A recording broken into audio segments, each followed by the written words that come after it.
며칠 후 화산파 일행은 낙양에 도착해 커다란 객잔에 방을 구했다. 임평진은 혼자서 외할아버지를 찾아갔고 악불군과 다른 사람들은 깨끗한 옷으로 갈아입고 기다렸다. 더구나 영호충은 야광묘에서의 싸움 후에도 진흙투성이가 된 옷을 갈아입지 않아 이날도 몹시 지저분한 행색이었고 술에 취해 눈빛도 개슴츠레했다. 악영산이 장포 한 벌을 가져와 말했다. 대사형, 이걸로 갈아입어요 네. 왜 내가 사부님의 장포를 입어야 하지? 조금 있으면 소림자의 외할아버지 댁에 가야 하잖아요. 그러니 이 옷으로 갈아입으세요. 그 집에 가려면 곱게 단장하고 가야 하나? 영호충은 퉁명스레 말하며 악영산의 차림을 훑어보았다. 그녀는 얇은 안감을 댄 비추빛 비단 저고리에 연녹색 비단 치마를 입고 얼굴에는 연지를 10개 발랐으며 머리는 잘 빗어 윤기가 잘잘 흘렀고 귀밑머리에는 진주 장식을 꽂아 맵시를 냈다. 설날에만 이런 차림을 하던 그녀가 오늘 새삼 공들여 꾸민 걸 보자 영호충은 가슴 한구석이 씁쓸해졌다. 그는 비꼬는 말이 목구멍까지 올라왔지만 이런 사소한 일에 좀스럽게 굴면 안 된다는 생각에 억지로 삼켰다. 영호충의 불쾌한 눈빛에 기가 죽은 악영산이 머뭇머뭇 말했다. 싫으면 갈아입지 않아도 돼요. 그 말에 영호충이 퉁명스럽게 대답했다. 새 옷은 불편해서 싫다. 그러자 악영산은 한 번 더 권하지도 않고 횡하니 방을 나가버렸다. 그때 문 밖에서 쩌렁쩌렁한 목소리가 들려왔다. 악장모님께서 이 먼 곳까지 왕림하셨는데 마중 나가지도 못하다니 실례가 이만저만이 아니외다. 금도무적 왕원패가 몸소객장까지 찾아왔다는 사실에 악불군과 악부인은 서로를 보며 환히 웃은 뒤 기쁜 마음으로 맞이하러 나갔다. 왕원패는 이미 70이 넘었지만 얼굴에는 활력이 넘치고 턱 밑으로는 하얀 수염이 가슴까지 무성하게 자라 매우 정정해 보였다. 게다가 왼손에는 거위할 만한 금구슬 2개를 들고 쩔걱쩔걱 굴리고 있었다. 강호에 철구슬을 쓰는 사람은 흔하지만 단철이나 강철로 만든 것이 태반인데 왕원패의 것은 황금빛이 번쩍이는 금구슬이었다. 황금구슬은 철구슬보다 좋기 2배는 무거울 뿐 아니라 재력을 과시하는 효과도 있었다. 악불군을 본 왕원패는 호쾌하게 껄껄 웃으며 말했다. 이렇게 만나다니 일생의 영광이로소이다. 악장문인의 명성이 강호에 짜하여 이 늙은이조차 10년 동안 단 하루도 우러러거리지 않은 적이 없었소. 이렇게 낙양까지 발걸음을 하시다니 실로 중원 무림의 홍보기올시다. 말을 마치기도 전에 악불군의 오른손을 잡고 힘껏 흔드는 품이 누가 봐도 진심으로 기뻐해 마지 않는 모습이었다. 악불군도 웃으며 말했다. 저희 부부는 각지를 유람하며 제자들의 견식을 넓혀주고 친구를 사귀고자 여정을 시작하게 되었습니다. 그런데 가장 먼저 만나 뵙고 싶었던 분이 바로 중원의 대여비신 금도무적 왕나리십니다. 10명이 넘는 불청객이 들이닥쳐 송구할 따름이나 너그러이 받아주십시오. 그 말에 왕원패는 손을 내저으며 큰 소리로 말했다. 악장문인 앞에서 무슨 낯으로 금도무적이라는 말을 입에 담겠소. 누구든 그 말을 꺼내면 이는 이 왕원패를 칭찬하는 게 아니라 도리어 부끄럽게 만드는 것이오. 내 외손자를 거둬주어 은혜가 한량이 없소이다. 이제 화산파와 우리 금도무는 한 집안이 되었으니 이런 체면치레는 그만합시다. 자 어서들 오시오. 한 해 동안 우리 집에서 한 걸음도 나갈 생각일랑은 말아야 할 것이오. 악장문인, 짐은 이리 주시오. 이 늙은이가 들어드리리다. 그 무슨 말씀이십니까? 악불군이 황급히 거절하자 왕원패가 뒤에 선 아들들에게 말했다. 백분, 중강, 어서 악사숙님과 사모님께 인사드리지 않고 무얼 하느냐? 왕백분과 왕중강이 나란히 무릎을 꿇고 절을 올리자 악불군 부부도 황급히 꿇어앉아 발례를 취했다. 사숙이라는 말이 가당키나 하겠습니까? 평지가 제 제자고 두 분은 평지의 백부가 되시니 동년배로 칭해야 마땅합니다. 왕백분과 왕중강은 하남성 일대 무림에서 꽤 명성을 얻고 있는 인물들이었다. 무림에서 유명한 악불군이라 해도 절을 올리기에는 자존심이 허락지 않았으나 아버지의 불호령에 어쩔 수 없이 고개를 숙였다. 다행히 악불군 부부가 발례를 하자 마음이 풀렸다. 서로 절을 하고 일어난 뒤 살펴보니 두 형제는 누구랄 것 없이 키가 무척 컸고 왕중강은 좀 더 살집이 있었다. 두 사람 다 관자놀이가 불룩 솟고 손에는 힘줄이 붉어져 내공과 외공 양쪽의 조예가 깊은 게 분명했다. 악불군은 제자들을 향해 말했다. 모두 와서 왕나리와 두 분 사숙께 인사드리거라. 금도무는 중원에 크게 위세를 떨치고 있고 우리 화산파의 조사들께서도 항상 금도문을 높이 여기셨다. 오늘부터 왕나리와 두 분 사숙의 가르침을 잘 새기면 큰 도움이 될 것이다. 그러자 제자들이 일제히 입을 모아 예하고 대답하고는 분분히 무릎을 꿇었다. 왕원패가 고개를 젖히며 껄껄 웃었다. 이러면 쓰나. 왕백분과 왕중강 역시 허리를 숙여 발례했다. 임평지가 나와 화산파 제자들을 한 명 한 명 외할아버지에게 소개했다. 손이 큰 왕원패는 아들들을 시켜 모두에게 환영 선물로 은자 40냥씩을 주었다. 임평지가 악영산을 소개하자 왕원패는 얼굴에 미소를 머금고 악불군을 바라보았다. 따님이 아주 훌륭하구려. 그래, 혼처는 정하셨소? 악불군이 웃으며 고개를 저었다. 혼처를 정하기에는 아직 나이가 어립니다. 더욱이 무가에서 태어나 길쌈 같은 것은 배우지도 않고 종일토록 겉만 휘두르니 어느 집 귀한 자제가 저런 말괄량이를 데려가려 하겠습니까? 허허, 무슨 그런 겸손의 말씀을.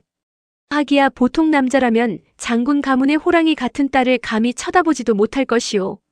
왕원패는 그렇게 말하다가 갑자기 소리를 죽여 한숨을 쉬었다.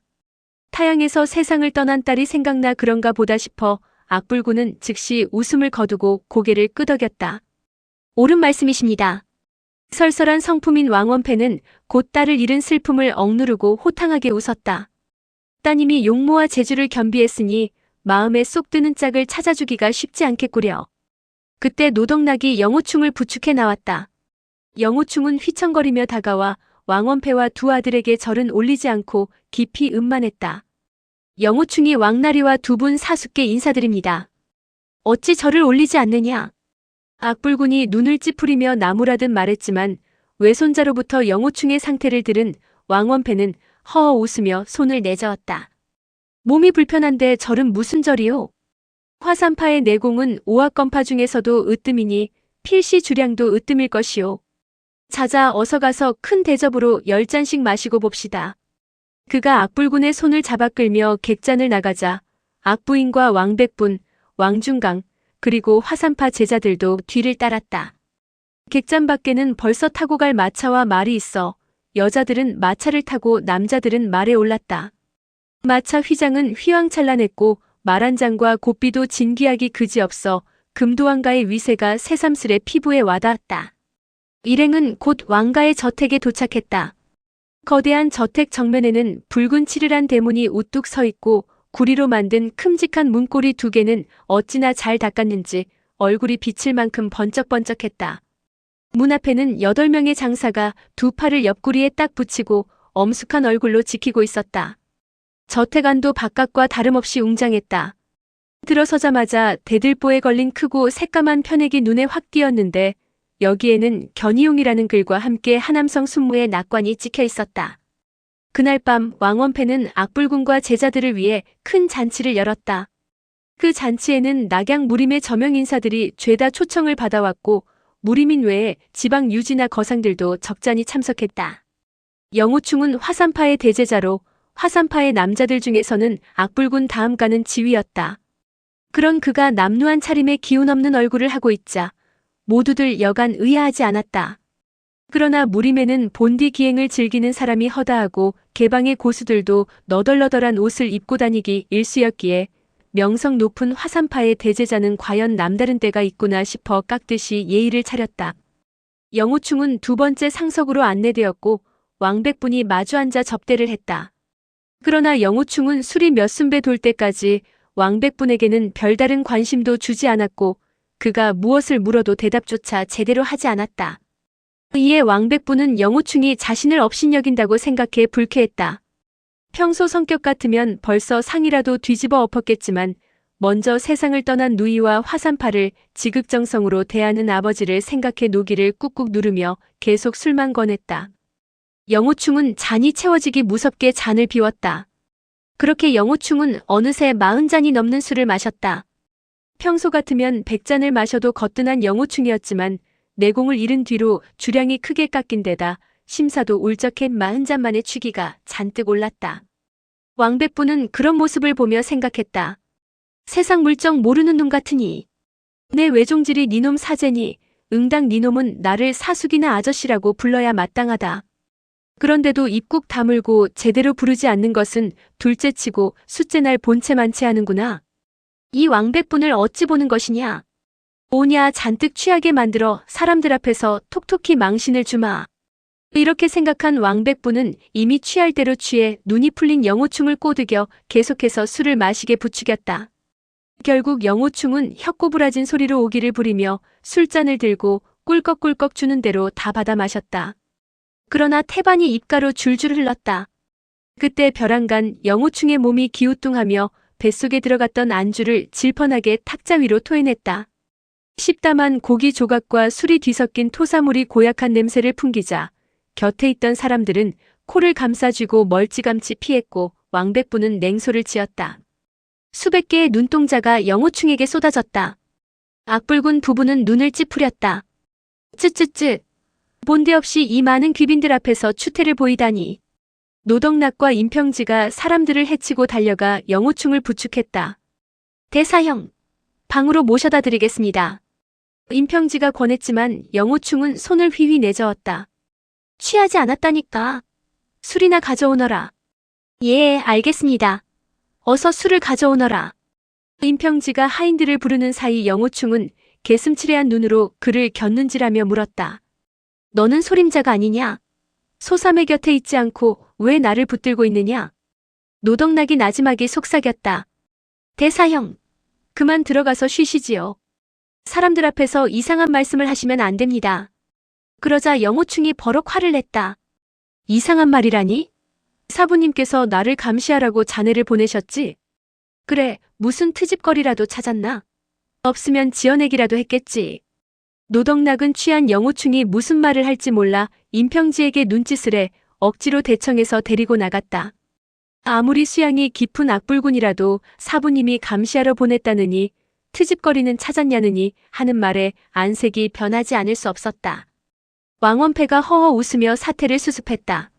악장문, 젊은이들이 취해서 하는 헛소리를 마음에 둘 것 없소이다. 자자 술이나 한 잔 받으시오. 악불군은 억지 웃음을 지으며 말했다. 세상 물정 모르는 철부지다 보니 예의를 갖추지 못했습니다. 왕나리께 면목이 없군요. 잔치가 파하자 악불군은 노덕락에게 앞으로는 영호충을 따라다니는 대신 몰래 지켜보라고 명령했다. 그날 밤 왕원패는 두 아들을 시켜 악불군 부부를 서재로 청하고 문을 걸어 잠근 뒤 보기표국이 청성파에게 멸문당하고 딸과 사위가 여창애와 목고봉의 핍박을 받아 죽은 이야기를 꺼내며 어떻게 복수를 해야 할지 물었다. 악불군의 대답은 청성파는 사람이 많고 오악건파도 내분이 벌어져 이대로는 싸워도 이길 가망이 없으니 훗날을 기약하자는 것이었다. 그때가 되면 화산파도 자기 일처럼 나서겠다는 말에 왕원패 부자와 임평진은 악불군 부부에게 진심으로 감사했다. 그들은 한밤중까지 이야기를 나누다가 헤어졌다. 한편 취해 쓰러진 영호충은 다음날 정오 무렵에야 겨우 깨어났으나 어젯밤에 무슨 일이 있었는지 무슨 말을 했는지 전혀 기억하지 못했다. 깨질듯이 아픈 머리를 부여잡고 일어났을 때 방 안에는 그 혼자였고 침구는 가지런히 정리되어 있었다. 방을 나가봐도 사제들이 한 사람도 보이지 않아 하인에게 물으니 후원 연무장에서 금도문의 제자들과 함께 연공하고 있다는 대답이 돌아왔다. 그런 자리에 끼어봐야 아무 의미도 없어. 바깥 구경이나 해야겠다. 영호충은 망설이지 않고 저택 밖으로 나갔다. 한때 여러 왕조의 도읍지였던 낙양은 그 규모는 웅장했으나 시가지는 그리 번화한 편이 아니었다. 발길 닿는 대로 걷다가 어느 골목에 들어섰더니 건달 7, 8명이 조그만 주막에 앉아 주사위 놀이를 하고 있었다. 영호충은 그들 틈에 비집고 들어가 어제 왕원패에게 받은 묵직한 보따리에서 은자를 꺼내 소리를 찔러대며 노름을 했고 저녁이 되어서야 곤드레만드레가 되어 돌아왔다. 영호충은 잇따라 며칠 동안 건달들과 노름하고 술을 마셨는데 처음 며칠은 운수가 좋은지 몇 번 땄지만 넷째 날에는 완패의 은자 40냥을 송두리째 잃고 말았다. 건달들은 미천이 떨어진 그를 더 이상 상대해주지 않았고 영호충은 씩씩거리며 술을 시켰다. 그러자 점소이가 영호충을 흘끔거리며 물었다. 여보슈, 가진 돈을 탈탈 털렸는데 술값은 어쩔 것이오. 내일 갚을 테니 달아놓게. 그 말에 점소이가 코웃음을 치며 고개를 저었다. 술 팔아서 남는 돈이 몇 푼이나 된다고 외상을 준단 말이오. 중마고우라 해도 외상은 턱도 없소. 그러자 영호충이 버럭 화를 냈다. 돈이 없다고 감히 이 어르신을 깔보는 것이냐? 점소이는 코웃음을 쳤다. 어르신이건 집신이건 돈이 있으면 술을 팔되 돈이 없으면 못 팔지. 영호충은 스스로도 꾀죄죄한 자기 몰골이 영락없는 거짓골이라는 걸 인정하지 않을 수 없었다. 깜나가는 물건이라고는 허리에 찬 검밖에 없어 영호충은 검을 풀어 탁자에 휙 던졌다. 이 검을 저당 잡히겠다. 그러자 건달 한 명이 돈을 더 따고 싶었는지 서둘러 일어났다. 좋아, 내가 전당포에 다녀오지. 그가 검을 들고 사라지자 점소이가 술 2병을 가져왔다. 영호충이 한 병을 비울 때쯤 건달이 은자 부스러기를 들고 돌아왔다. 성냥 너푼이네. 그가 말하며 은자와 전당표를 내밀었다. 어림잡아 채 성냥도 안 돼 보였지만 영호충은 두말 없이 받아들고 다시 노름을 시작했다. 어스름이 질 무렵까지 그는 내리젓고 은자 2냥이 자취를 감췄다. 영호충은 옆에 앉은 이삐뚤이 진씨에게 말했다. 성냥만 빌려주게. 이기면 갚아주지. 지면 어쩌려고? 지면? 그럼 내일 갚지. 그 말에 이삐뚤이 진씨가 낄낄거리며 웃었다. 돈 한 푼도 없는 놈이 어디서 돈을 구해? 왜 마누라라도 팔아치우려고? 아니면 누이 동생이라도 있나? 잔뜩 술이 취한 영호충은 홧김에 그의 따귀를 올려붙이고는 탁자 위에 놓인 은자를 움켜쥐었다. 그러자 이삐뚤이 진씨가 고래고래 소리를 질렀다. 어이쿠, 큰일 났다. 이놈이 강도짓을 한다. 그러자 본래 한패인 건달들이 우르르 달려들어 영호충에게 주먹 세례를 퍼부었다. 내공을 잃고 수중의 검마저 전당포에 내놓은 영호충은 반항 한 번 못하고 쓰러져 건달들의 주먹질과 발길질을 고스란히 받았고 눈두덩이와 코에는 금세 시퍼런 멍이 들었다. 그때 다가오는 말발굽 소리가 들려왔다. 썩 비켜라. 말을 탄 사람이 채찍을 휘둘러 건달들을 쫓아내자 그들 사이로 땅에 축 늘어진 영호충의 모습이 드러났다. 어머, 대사형이잖아요. 여자 목소리가 귀를 때렸는데 다름 아닌 악영산의 목소리였다. 제가 가보겠습니다. 이렇게 말하는 사람은 임평지였다. 그가 말에서 뛰어내려 엎드린 영호충을 뒤집어 보더니 놀란 목소리로 말했다. 대사형, 아니 이게 어떻게 된 일입니까? 영호충은 쓴웃음을 지은 채 고개를 가로저었다.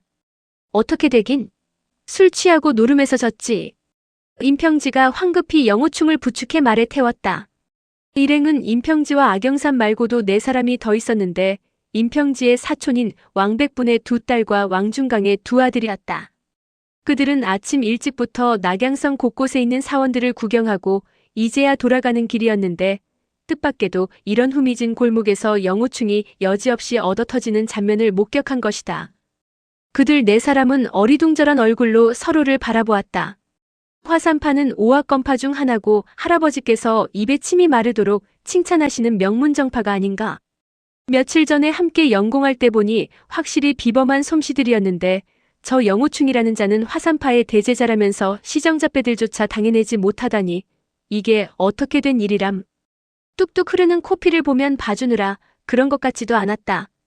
영문을 몰라 하는 그들과 함께 왕원패의 집으로 돌아온 영호충은 며칠 후에야 겨우 몸이 회복되었다. 악불군 부부는 그가 건달들과 도박을 하고 싸움을 벌였다는 소식에 화가 나서 보러 오지도 않았다. 오늘의 영상은 여기까지입니다. 영상이 도움이 되셨다면 구독과 좋아요, 알람 설정 부탁드립니다. 시청해주셔서 감사합니다.